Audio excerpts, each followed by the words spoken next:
안녕하세요. 수감각 기르기 심적 수직선 두 번째 시간입니다.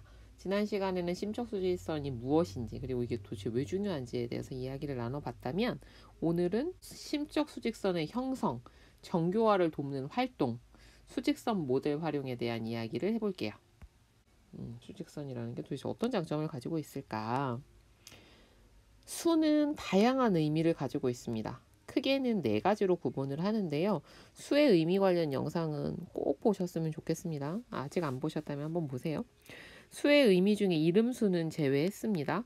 집합수와 순서수라는 것은 집합수라는 건 크기와 관련된 수죠. 순서수라는 건 위치와 관련된 수입니다. 몇 번째 있지? 이런 얘기잖아요. 몇 번째에 있지? 그리고 측정수라는 것은 일부 특성은 집합수와 비슷한데요. 이렇게 생각하시면 돼요.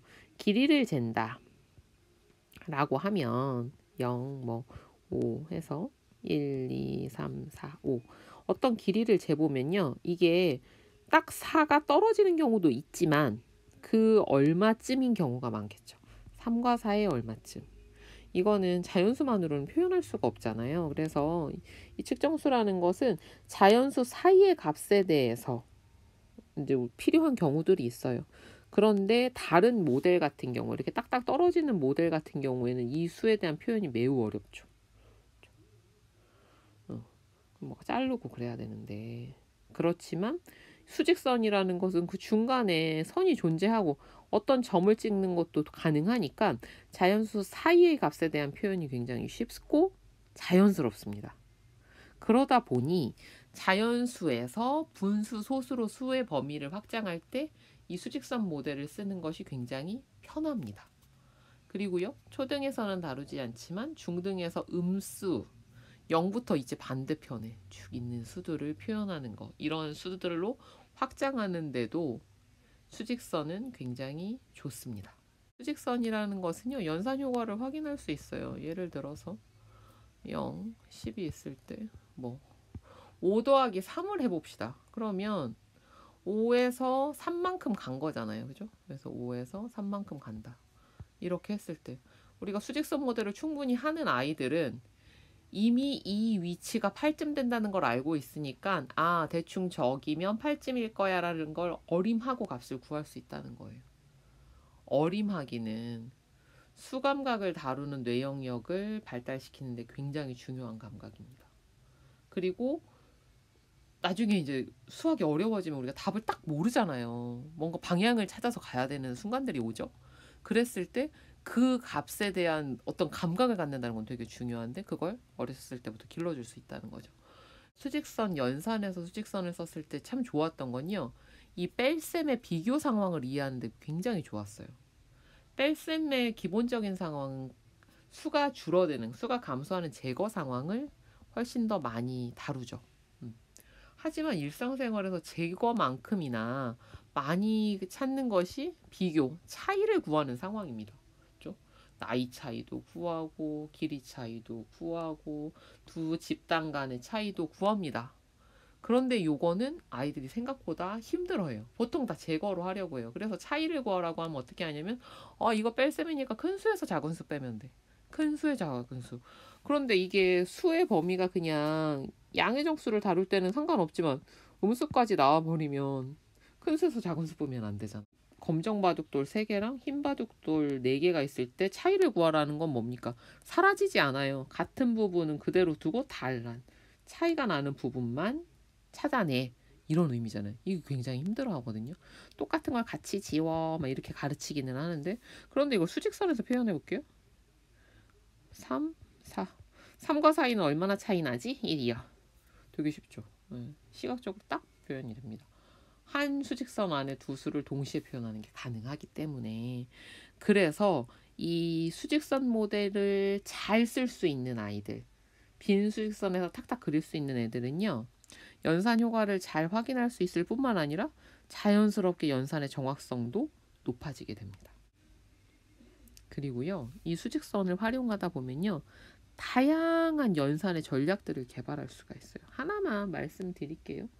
언제가 될지 모르겠는데 아마 좀 덧셈 뺄셈 전략들도 좀 소개하는 영상을 찍으려고는 하는데 예, 노력해 보겠습니다. 예, 덧셈의 오버점프 전략이라는 게 있어요. 예를 들어서 35 더하기 28의 상황을 한번 생각해 볼게요. 35 더하기 28의 상황이면 받아올림이 있는 덧셈이니까 힘들어합니다. 2학년 1학기 아이들이 정말 너무너무 힘들어하는 연산 중에 하나인데요. 35 28이 아닌데 그냥 오버 점프하는 겁니다. 쉬운 수로 얼마만큼? 30만큼 가는 거죠. 그럼 얼마가 돼요? 65가 됩니다. 그런데 더 갔잖아요. 그럼 돌아와야죠. 오버해서 뛰었으니까 얼마만큼 더 간 만큼. 자, 그래서 얘를 식으로 표현하면 이래요. 35 더하기 30 빼기 2. 이렇게 해도 되잖아.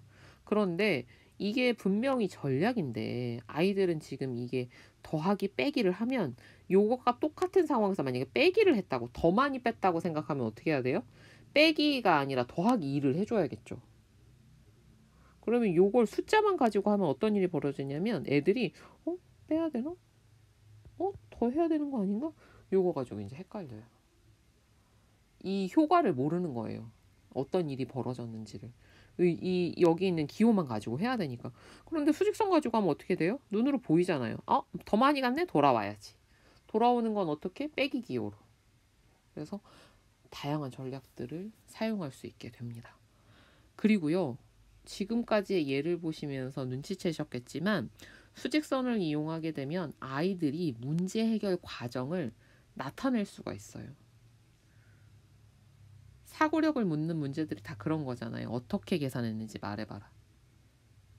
네 계산 과정을 설명해봐라. 너 어떻게 설명할 거야? 어렵잖아요. 그런데 수직선을 가지고 하면 이게 이만큼 갔고요. 더 갔으니까 뺐어요. 라는 말이 가능하겠죠. 이거는 내가 머릿속에 일어났던 나의 사고 과정을 설명하는 것이기도 해요. 사고 과정에 대한 생각에 대한 생각. 그게 바로 메타인지죠. 메타인지 요즘 엄청 강조하고 있잖아요. 굉장히 유명한 학습지도 막 메타 이렇게 얘기하고 있고요. 그리고 이것을 얘기하는 과정 자체가 바로 수대화, 넘버 토크가 되는 거죠. 네. 이걸 많이 하는 아이들은 나중에 좀 더 고차원적인 수학 문제에서도 힘을 발휘하게 됩니다. 그렇다면 그래, 수직선이 좋은 건 알겠다. 어떻게 이것을 활용할 것이냐, 어떻게 가르쳐 줄 거냐. 초기에는 아주 쉬운 단계. 자처럼 눈구미랑 숫자 다 있는 데서 빈칸 뚫어 놓고요. 물어보는 거예요. 단서를 많이 주고 수의 위치를 어림하게 합니다. 네. 그래서 0하고 5. 뭐 이렇게 두고 처음에는 다 그어주고 했다면 나중에는 이제 이런 거 없애죠. 네. 기준수 같은 건 좀 주고 뭐 0, 5, 10 여기 얼마야? 이런 거. 네. 그 다음에 이제 5도 사라지죠. 그렇게 점차 단서는 줄이고 5에서 10으로 이제 0부터 100까지 뭐 이런 식으로 범위를 확장시켜 가고요. 또 한편으로는요. 빈 수직선에서 여기는 어떤 위치를 가지고 그 위치의 값을 어림하게 했다면 빈 수직선을 주시고 여기에서 0, 5, 3 어디쯤 될까? 3쯤 한번 짚어봐. 3에 표시해봐. 뭐 3에 바둑돌 놔봐. 이렇게. 그러고 나서 그어가지고 확인해 보시는 거예요. 3에 잘했네. 3보다는 좀 더 크다. 좀 더 작다. 뭐 이런 식으로 해서 해주시는 거. 이렇게 하시면 점점 아이들이 마음속에 자기만의 수직선을 만들고 그걸 확장하고 정교해 갈 수 있을 거예요. 그리고 나아가서 6학년 때 이중 수직선이라는 게 나와요. 수의 대응을 시각화하는 모델로 활용을 합니다. 두 가지의 수의 변화를 한 번에 묶어서 표현할 수 있다는 것이 굉장히 장점인데요. 한번 보여드리면 이런 거예요. 얘 문제는 이렇습니다. 50벌 있었을 때는 40벌 팔았어. 만약에 100벌 있었다면 몇 벌이 판매될까? 이런 상황이에요. 그러면 우리가 이제 수직선에 대해서 알고 있으니까 얘를 40이라면 10, 20, 30, 40 하겠죠. 똑같은 칸을 이렇게 나누는 거예요. 그럼 여기는 10씩인데 얘는 지금 여기가 20이잖아요. 그럼 얘는 어떻게 되겠어요? 20, 40, 60, 여기는 80이 되겠네. 수에 대응해서 같이 연결해서 변하는 것을 이중수직선이라는 모델링을 통해서 알게 되는 거죠. 이 수의 대응이 이후에 뭐 어떻게 돼요? 함수로 발전을 하게 되잖아요.